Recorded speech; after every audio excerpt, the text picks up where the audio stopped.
were just talking to Matt Schlicht, who thinks that more innovation, more startups are going to come of this. Sarah, do you abide by that silver lining to what feels like a cloud right now? I would start by saying I have such enormous respect for the work Sam and Greg and Ilya and the entire OpenAI team have done over the years, right? So before we talk about silver lining, I think we should talk about the contribution they've had in terms of igniting a technology revolution. It's just very sad to see it happen. And sincere respect to Ilya for, a public apology for something he regrets, whatever the outcome. This is his life's work, and he has made a tremendous contribution to the advancement of AI. And many of the startups that we back and partner with OpenAI in, like Harvey, which is legal AI, and a portfolio company for OpenAI, we benefit from all of that innovation. I think that being said, the ecosystem, the landscape is much more open than it was a week ago, which is wild to say. OpenAI is both revered and feared, and in its current state, it is much diminished.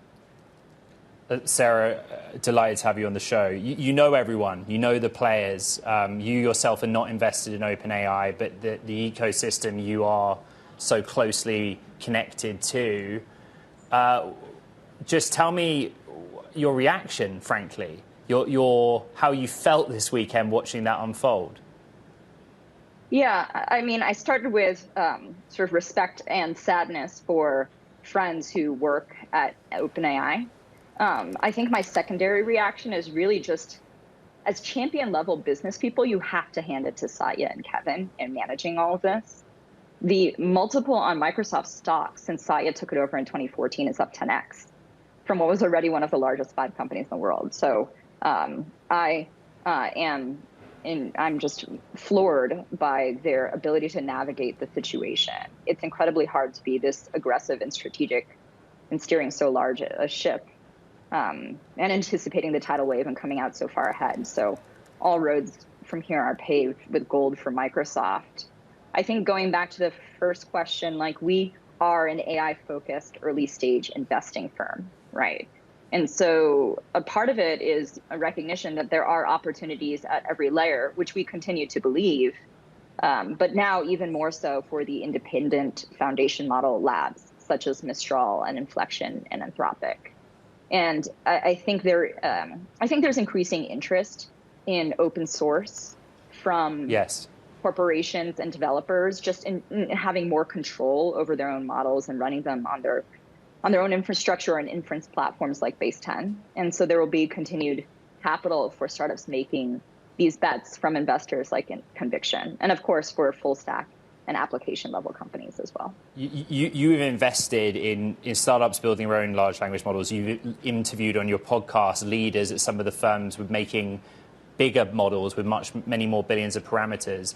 Does this weekend make it a more competitive marketplace for building generative AI technology?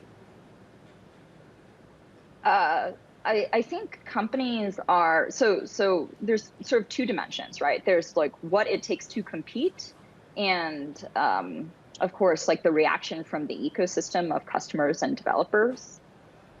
This set of events, of course, gives all of OpenAI's customers and developers pause. They're making long-term bets, and they want to understand the incentives and staying power of their partners. In my experience, startup founders are sometimes reluctant to ask for the early check or seem too profit-seeking or capitalist to their customers.